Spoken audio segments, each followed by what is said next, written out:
5 skills that every good conversational hypnotherapist needs. My name is Paul. I'm a hypnotherapist. I also coach, mentor, and train other hypnotherapists. The first skill that we need to be using is this: learning how to use our facial expressions and our eye contact to connect with the client, to send messages across to the client, exuding confidence, belief, disbelief, incredulity, curiosity, all of those good things. And one thing a lot of hypnotherapists don't do is smile. A genuine, honest, open smile goes a long way to help your client relax without actually telling them to relax. So don't avoid eye contact. Look at your client. Don't stare like a crazy person, but maintain eye contact for a good part of the conversation. The second skill we need to be using is asking short, open-ended questions. And this is a skill because if you listen to a lot of hypnotherapists, their questions go on and on and on and on and on, and they ramble. I've actually heard some coaches go, is there a question in there? Because people tend not to be precise. And we want to listen to our clients' responses. So ask short, open-ended questions. Who, what, where, when, how.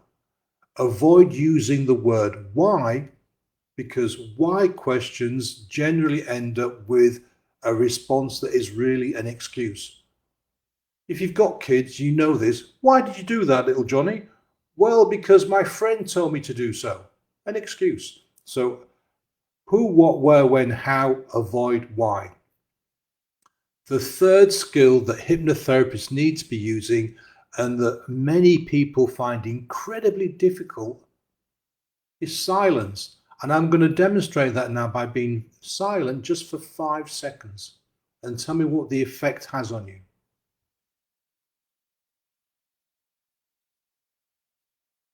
That was simply 5 seconds of silence. Research shows that around about 8 seconds is what most people can tolerate, and they'll start chittering and chattering again. But learn to use silence. After you've asked a question, be quiet. After your client has responded to a question, don't immediately leap in with another question. Give the client some space. Be silent before asking the next question. Now, this next one is the foundation of all conversational hypnotherapy. If you don't have this, you may as well, just give up and go and do something else. You buy some scripts or something. You must be curious. You have to have an interest in what the client is saying and why they're saying it and where it comes from and what it means. If you don't turn your curiosity dial up to maximum, you're going to miss out on so much. I answered a question yesterday in a video, and a lot of that was down to the fact that the hypnotherapist in question didn't use their curiosity, wasn't interested in where a particular response came from. So get curious with your clients. Listen to their responses. That actually comes to my next point. You must develop the skill of listening. If you sit in a coffee shop and just sit and listen to what people are doing in conversations, person A speaks. As soon as person A finishes, person B immediately responds. And if you look at person A again, you'll notice they've only listened to the first 3 or 4 words before they're already creating their response to that first thing. And back and forth and back and forth and back and forth. It is incredibly rare where you'll see a conversation in which one person speaks, the second person is silent for quite some time after the first person has finished. So learn to develop your listening skills. And when I say listen, I don't mean, wander off into space and go daydreaming while your client is talking.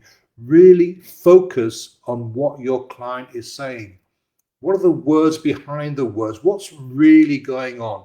Learn to listen actively. It's an incredibly powerful tool. So there are 5 skills that I believe every conversational hypnotherapist must have in their toolkit.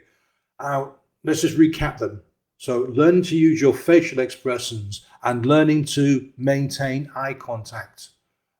Asking short, open-ended questions. using silence, being curious, and listening.